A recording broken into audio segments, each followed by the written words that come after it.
প্রিয় শিক্ষার্থী, কেমন আছো তোমরা? আশা করি ভালো আছো। আমিন ক্যাট একাডেমির অনলাইন ক্লাস কার্যক্রমে তোমাদের স্বাগত জানাচ্ছি। আমাদের আজকের ক্লাস চতুর্থ শ্রেণীর বাংলা। কবিতা হচ্ছে বীর পুরুষ, লিখেছেন কে? রবীন্দ্রনাথ ঠাকুর। প্রিয় শিক্ষার্থীরা, তাহলে আমরা রবীন্দ্রনাথ ঠাকুর সম্পর্কে একটু জেনে নিই। অর্থাৎ রবীন্দ্রনাথ ঠাকুর হচ্ছে তিনি একজন বিশ্বকবি, অর্থাৎ যিনি যে এশিয়াদের মধ্যে প্রথম নোবেল পুরস্কার পেয়েছিলেন 1913 সালে। তাহলে রবীন্দ্রনাথ ঠাকুরের জন্ম হচ্ছে 1861 খ্রিস্টাব্দে, আর মৃত্যুবরণ করেন 1941 সালে। প্রিয় শিক্ষার্থী, এই যে রবীন্দ্রনাথ ঠাকুর যে এশিয়ার মধ্যে প্রথম নোবেল বিজয়ী, অর্থাৎ তিনি গীতাঞ্জলি কাব্যের জন্য নোবেল পুরস্কার পান। অর্থাৎ যে রবীন্দ্রনাথ ঠাকুর বাংলা সাহিত্যে তার অবদান অনেক অপরিসীম। তাহলে তিনি আমাদের জন্য লিখেছেন হচ্ছে কি কবিতা হচ্ছে বীর পুরুষ। যে বীর পুরুষ কবিতাটা তোমরা সুন্দর করে পড়বে 84 এবং 85 পৃষ্ঠার মধ্যে। যে বীর পুরুষ কবিতাটা এটি একটি কল্পনামূলক কবিতা। শিশুরা সাধারণত কল্পনা করতে ভালোবাসে, সে কল্পনা শক্তি দিয়ে রবীন্দ্রনাথ ঠাকুর শিশুদের জন্য এটা লিখেছেন যে বীর পুরুষ কবিতাটা। কবিতাটা হচ্ছে কি, মনে করো যেন বিদেশ ঘুরে মাকে নিয়ে যাচ্ছি অনেক দূরে, তুমি যাচ্ছ পালকিতে মা চড়ে দরজা দুটো একটুকু ফাঁক করে, আমি যাচ্ছি রাঙ্গা ঘোরার পরে টগবগিয়ে তোমার পাশে পাশে, রাস্তা থেকে ঘোরার ঘুরে ঘুরে রাঙ্গা ধুলোয় মেয়ে ঘুরিয়ে আসে। অর্থাৎ এই যে একটা কবিতাটা যে হচ্ছে শিশুরা যে খুকা মাকে নিয়ে অনেক দূরে বিদেশ যাচ্ছে, যে এমন সময় কি রাস্তার মধ্যে কি সন্ধ্যার সময় ডাকাতেরা তেড়ে আসতেছে, খুকা এই ডাকাতদের নিজ হাতে দমন করে বীর পুরুষ খ্যাতি পেয়েছে। এজন্য কবিতাটা লিখেছেন বীর পুরুষ। এটা কল্পনা শক্তি দিয়ে তৈরি করা হয়েছে।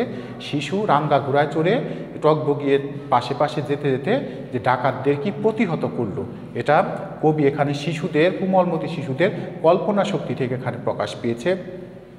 যে সন্ধে হলো সূর্য নামে পাটে, এলেম যেন জোড়া দিঘির মাঠে, ধুধু করে যেদিক পানে চাই কোনোখানে কোনো জন্মানব নাই, এমন সময় হা রে রে রে ডাকাত দল আসছে তেরে। যে ডাকাতরা হা একটা বিদঘুটে শব্দ করে রে রে রে করে করে আসছে তেরে, এবং এই ডাকাতদের খোকা কি নিজ হাতে সুন্দর করে দমন করে। তাহলে এখানে কল্পনা শক্তিটা প্রকাশ পেয়েছে, যে শিশুরা যে কল্পনা করতে ভালোবাসে, এখানে যে কল্পনা শক্তিটাকেই প্রকাশ পেয়েছে যে বীর পুরুষ কবিতায়। তাহলে দেখো এই যে বীর পুরুষ কবিতাটা তোমরা সুন্দর করে ভালো করে পড়বে, এবং এখানে দেখো কিছুটা প্রশ্ন আছে। খুকা মাকে নিয়ে কোথায় যাচ্ছে? যে খুকা মাকে নিয়ে অনেক দূর দেশে বিদেশ যাচ্ছে। যে মা ও খুকা কিভাবে যাচ্ছে? মা যাচ্ছে পালকিতে চড়ে, আর খোকা যাচ্ছে রাঙ্গা ঘোড়ায় চড়ে, যা কবিতার মধ্যে পড়লে তোমরা পেয়ে যাবে। তারপর হচ্ছে তারা কখন জোড়া দিঘির ঘাটে এসে পৌঁছলো? একদম সহজ প্রিয় শিক্ষার্থীরা, এই কবিতার মধ্যে পড়ছ, যখন সন্ধে হলো মানে সূর্য পাটে নামে, সূর্য যখন পশ্চিম আকাশে অস্ত যায়, তখন তারা জোড়া দিঘির ঘাটে এসে পৌঁছলো। জোড়া দিঘিটা কি? যে যেখানে পাশাপাশি দুটি দিঘি রয়েছে তাকে বলা হয় কি জোড়া দিঘি। এরপরে দেখো বেয়ারারা কোথায় পালালো? যে ডাকাতদের ভয়ে বেয়ারারা পাশের কাটা বনে পালালো। ভাগ্যে খোকা সঙ্গে ছিল, এ কথা মা বললেন কেন?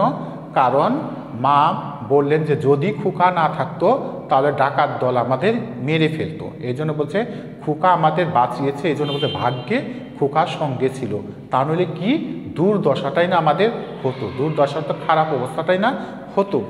যে বীর পুরুষকে কবিতার মধ্যে, এই কবিতার মধ্যে বীর পুরুষ হচ্ছে খোকা।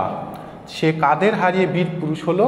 সে একদল ডাকাতদের হারিয়ে বীর পুরুষ হলো। প্রিয় শিক্ষার্থী, সংক্ষিপ্ত প্রশ্নগুলো তোমাদের অ্যাসাইনমেন্টে থাকবে, তোমরা ভালো করে পড়বে। এরপর এখানে দেখো পাঠ্য বইয়ের মধ্যে রয়েছে কি এই অধ্যায়ের কয়েকটা বিপরীত শব্দ আছে। কি ভয়, আমরা যে ডাকাত যে দেখলে আমরা ভয় পাই, সে ভয়ের বিপরীত কি সাহস। আর বিদেশ স্বদেশ মানে নিজের দেশ। তারপর হচ্ছে দূরে, দূরের বিপরীত হচ্ছে কি কাছে। সকাল বিকাল বা সন্ধ্যা, আলো আধার বা অন্ধকার। সুপ্রিয় শিক্ষার্থীরা, যে এই যে বীর পুরুষ কবিতাটা পাঠ করে যে তোমরা আশা করি ভালোভাবে বুঝতে পেরেছ। এরপরে যদি তোমাদের আরও ভালো করে 48-49 পৃষ্ঠার কবিতাটা বাসায় মনোযোগ সহকারে পড়বে এবং প্রশ্নগুলো সুন্দর করে পড়বে। তারপর এরপরে যদি তোমাদের কোনো সমস্যা থাকে তাহলে তোমরা আমাকে ফোন করে জিজ্ঞেস করে নিতে পারবে। তাহলে আশা করি আজকের পাঠটা তোমাদের ভালো লেগেছে, তোমরা ভালো করে পড়বে এবং বাসায় থাকবে এই তোমাদের জন্য সুস্বাস্থ্য ও দীর্ঘায়ু কামনা করে আমাদের আজকের ক্লাস এখানেই শেষ করছি।